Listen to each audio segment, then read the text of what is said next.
Hello வணக்கம் and welcome to cricket Indians Tamil channel. இந்த வீடியோவில் நம்ம அதை பற்றி பார்க்க போகிறோம் அப்படின்னா ஐபிஎல் 2024 எந்தெந்த டீம்ஸ் எந்தெந்த பிளேயர்ஸை பிரைமரியாக ரீட்டைன் பண்ணலாம் அப்படிங்கிறத பார்க்க போகிறோம்.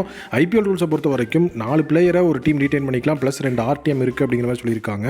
ஸோ இந்த வீடியோவில் நம்ம எல்லா டீமுமே எந்த 4 பிளேயர்ஸை பிரைமரியாக ரீட்டைன் பண்ணுறதுக்கு வாய்ப்பு இருக்குது அப்படிங்கிற மாதிரி என்னோட ஒப்பீனியன் நான் சொல்லியிருக்கேன். ஸோ இது ஜஸ்ட் என்னோட ஒப்பீனியன் தான், உங்களுடைய ஒப்பீனியன் வேறு மாதிரி இருக்கலாம். அது என்ன அப்படிங்கிறத கூட நீங்கள் கமெண்ட்டில் போடலாம். வாங்க வீடியோ மறக்காமல் ஸ்டார்ட் பண்ணலாம். ஃபர்ஸ்ட் நம்மளோட இந்த லிஸ்ட்டில் நம்ம பார்க்க போகிற team Rajasthan royals. So Rajasthan ராயல்ஸை பொறுத்த வரைக்கும் அவங்களுடைய கேப்டன் சஞ்சு சாம்சன் தான் பிரைமரி ரிட்டென்ஷனில் இருப்பார். ஸோ ஃபஸ்ட் ரிட்டென்ஷன் பார்த்தீங்கன்னா சஞ்சு சாம்சன் தான். ஸோ அடுத்தது ராஜஸ்தான் ராயல்ஸோட ஓப்பனிங் பேட்ஸ்மேன்ஸாக இருக்கிற நம்மளுடைய ஜாஸ் பட்லர் அண்ட் எஸ்எஸ் ஜெய்ஷ்வால்.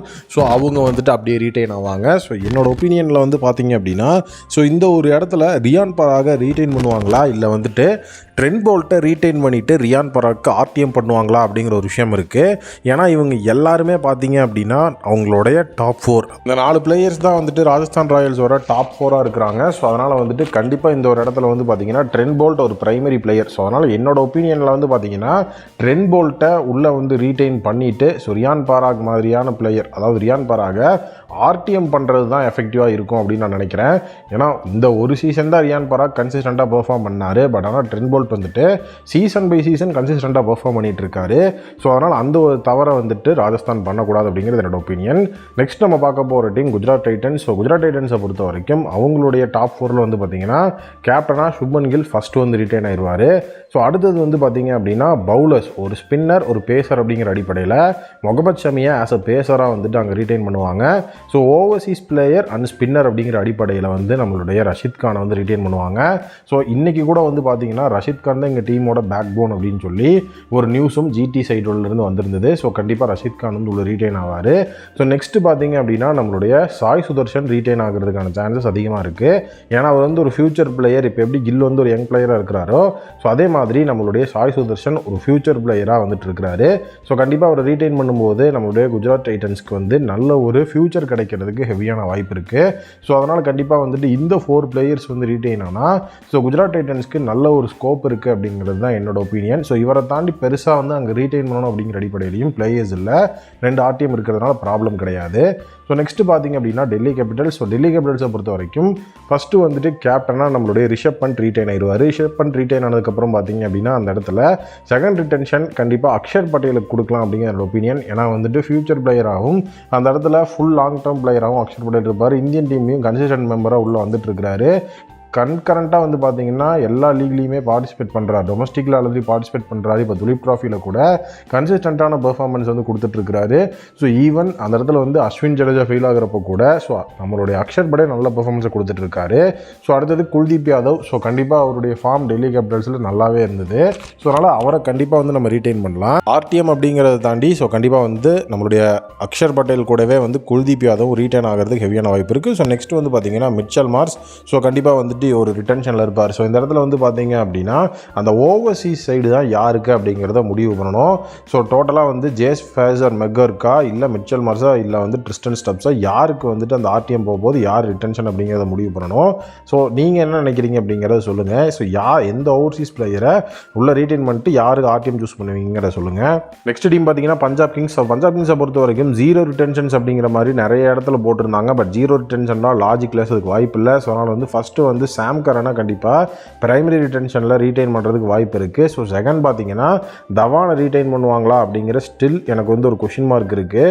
ஏன்னா அவர் இப்போ ரிட்டைர்மெண்ட் அனௌன்ஸ் பண்ணதுனால தவானை ரிட்டென்ஷனுக்குள்ளே வைப்பாங்களா அப்படிங்கிறது எனக்கு தெரியல. இன்னொன்று நீங்கள் வெளியே விட்டாலுமே தவானை அந்த லெவலுக்கு பிட் பண்ணி எடுப்பாங்களா அப்படிங்கிற ஒரு கொஷின் மார்க் இருக்கிறதுனால நான் அந்த இடத்துல 3 பிளேயர் தான் வச்சுருக்கேன். நீங்கள் தவான் உள்ளே வச்சிட்டிங்கன்னா 4 பிளேயர் ஆயிரும். ஸோ அடுத்தது பார்த்தீங்கன்னா ஹர்ஷல் பட்டேல் செமையான ஒரு பெர்ஃபார்மன்ஸாக பஞ்சாபுக்காக லாஸ்ட் சீசன் கொடுத்தாரு. அதனால் கண்டிப்பாக அவர் ரீட்டைன் ஆவார். ஜிதேஷ் சர்மா இன்னொரு தரமான ஒரு player. So Jitesh Sharma retain பண்ணுறோன்னா ஓவர்சீஸ் அப்படிங்கிற அந்த அடிப்படையில் பார்த்தீங்க அப்படின்னா நம்ம ஆல்ரெடி சாம் கரனை பண்ணிட்டோம். ஸோ அது மட்டும் இல்லாமல் ஜானி பேரிஸ்டோ மாதிரியான பிளேயர்ஸ்லாம் இருக்காங்க. ஸோ அதனால் அந்த ஆர்டிஎம்மும் இருக்கிறதுனால பேரலி நீங்கள் எப்படி ஒர்க் அவுட் பண்ணணும் அப்படிங்கிற விஷயத்தை ஒர்க் அவுட் பண்ணி தான் பஞ்சாப் உள்ள ரிட்டென்ஷன் பண்ணணும். பட் இந்த 3 பேரை கண்டிப்பாக விடக்கூடாதுங்கிறது என்னோட ஒப்பீனியன். ஸோ நெக்ஸ்ட் பார்த்தீங்கன்னா Lucknow super giants. Lucknow super ஜெயின்ஸை பொறுத்த வரைக்கும் பிரைமரி ரிட்டென்ஷனில் கேஎல் ராகுல் இருப்பார். ஆல்ரெடி பார்த்தீங்கன்னா கேஎல் ராகுலில் வெளியே போயிடுவார் அப்படிங்கிற அப்படிங்கிற மாதிரி ஒரு சில விஷயங்கள் வந்து வெளியே வந்துட்டு இருந்தது. கேஎல் ராகுலுக்கும் எல்எஸ்ஜி மேனேஜ்மெண்ட்டுக்கும் சண்டைன்னு சொல்லலாம். பட் இப்போ அதெல்லாம் சார்ட் அவுட் ஆயிடுச்சு. ஜஹீர் கான் மென்டார்னு அதெல்லாம் எல்லாமே சார்ட் அவுட் பண்ணிட்டாரு. ஸோ அதனால் அவர் பிரைமரி ரிட்டென்ஷன். ஸோ அடுத்தது பார்த்தீங்கன்னா நிக்கோலஸ் பூரான் செகண்ட் ரிட்டென்ஷனாக வருவார். ஸோ தேர்ட் ரிட்டென்ஷனில் பார்த்தீங்கன்னா இந்த இடத்துல நான் வந்து குவிண்டன் டிகாக் அப்படிங்கிறவர் வச்சுருக்கேன். பட் குவிண்டன் டிகாக்கோட சேர்த்து வந்து பார்த்திங்கன்னா எனக்கு குர்னல் பாண்டியாவும் வந்து பார்த்திங்கன்னா மைண்டில் இருக்கார். ஸோ குர்னல் பாண்டியாவை வந்து உள்ளே ரீட்டைன் பண்ணிட்டோம் அப்படின்னா குவிண்டன் டிகாக்கை வந்து நம்ம ஆர்டிஎம் பண்ணிக்கலாம். அப்படி இல்லைனா குர்னல் பாண்டியா ஆர்டிஎம் பண்ணிக்கலாம். பட் ஆனால் என்னோட பிரைமரி சாய்ஸ் அப்படின்னு பார்த்தீங்கன்னா குர்னல் பாண்டியாவை வந்து உள்ளே நம்ம வச்சுட்டு குவிண்டன் டிகாக்கை வந்து ஆர்டிஎம் பண்ணுறது. ஏன்னா இந்தியன் பிளேயர்ஸுக்கு தான் அதிகம் வந்துட்டு ஒரு மைலேஜ் அண்ட் டீல் இருக்கும். ஸோ நெக்ஸ்ட்டு பார்த்தீங்கன்னா மயங்க் யாதவ்.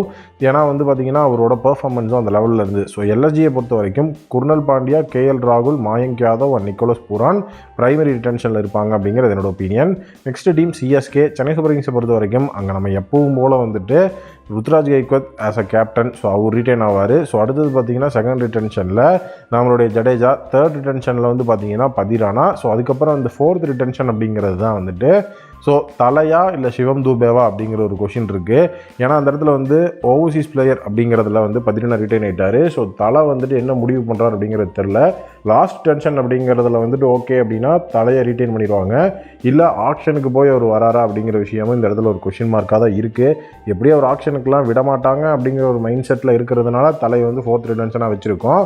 அப்படி நம்ம தலை தோனி வந்துட்டு ஃபோர்த் ரிட்டென்ஷனுக்குள்ளே வந்துட்டார் அப்படின்னா அடுத்தது 2 ஆர்டிஎம் இருக்கும். ஒன்று வந்து சிவம் தூபே, இன்னொன்று டேவான் கான்வே ஃபிக்ஸ்டு. இதை தாண்டி வந்து நம்ம வேறு எந்த பிளேயருக்கும் எதையும் யூஸ் பண்ண முடியாது. இவங்களுடைய அந்த சைடில் வந்து பார்த்திங்கன்னா இவங்க தான் ரிட்டென்ஷன், இவங்க தான் ஆர்டிஎம் அப்படின்னு நமக்கு இந்த பிளேயர்ஸ் தான் வேணுங்கிற மாதிரி தான் இருக்குது. வேறு யாருக்குமே நம்ம வந்துட்டு போகிறதுக்கும் சான்ஸ் இல்லை அப்படிங்கிறது தான் வந்துட்டு உண்மையான விஷயம்.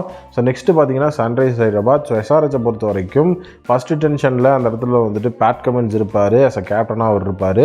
ஸோ அடுத்தது வந்து பார்த்திங்க அப்படின்னா ஹென்ரிச் கிளாசான். ஸோ இந்த இடத்துலயே வந்து பார்த்திங்கன்னா 2 ஓவர்சீஸ் பிளேயர் முடிஞ்சு போச்சு.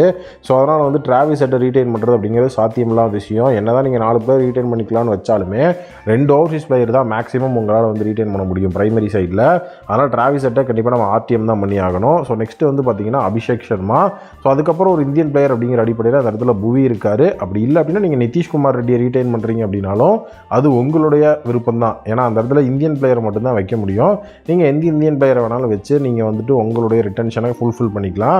நிதிஷ்குமார் ரெட்டி அப்படி இல்லை அப்படின்னா புவி. ஸோ நீங்கள் வந்துட்டு நம்மளுடைய எஸ்ஆர்ஹெச்க்கு யார் ரீட்டைன் பண்ணுவீங்க, யார் வந்து உங்களுடைய அந்த டாப் 4 ரிட்டென்ஷனில் இருப்பா அப்படிங்கிறத உங்களோட ஒப்பீனியனாக கமெண்ட் செக்ஷனில் மறக்காமல் வந்து கமெண்ட் பண்ணுங்கள். ஸோ டிராவிஸ் ஹெட் வந்து வெளியே போகிறது தான் வந்து எனக்கு எஃபெக்டிவாக இருக்கும்.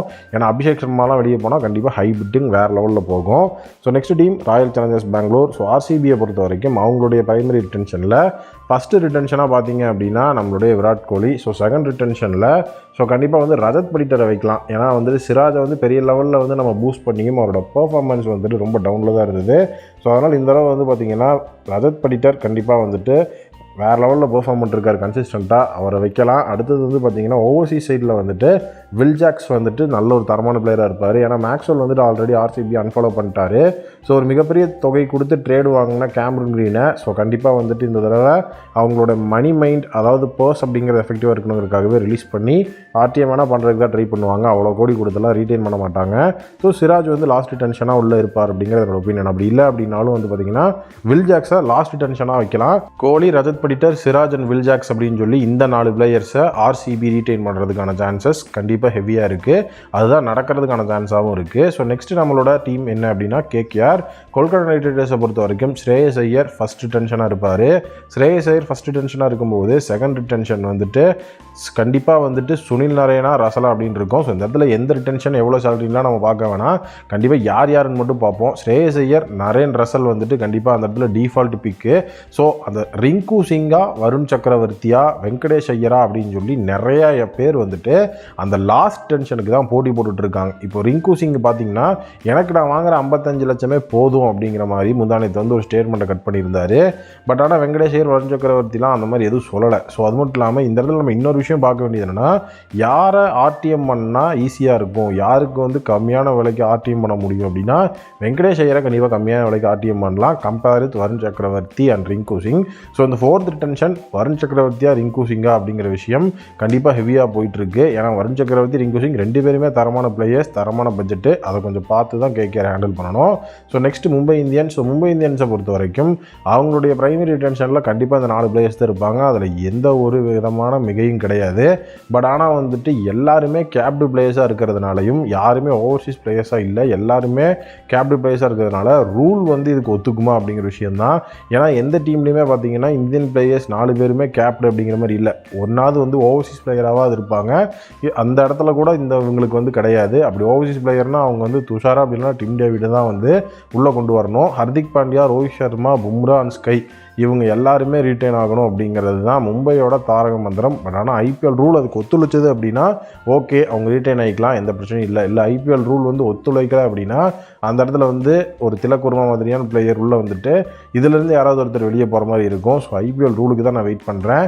ஸோ இந்த 10 டீம்ஸில் வந்து பார்த்திங்கன்னா இவங்க தான் 4 பிளேயர்ஸ் அப்படிங்கிறது என்னோட ஒப்பீனியன் தான். உங்கள் ஒப்பீனியன் என்ன? ஏதாவது மிஸ்டேக்ஸ் இருந்ததுனால கமெண்ட்டில் சொல்லுங்கள். Thank you, take care and bye bye.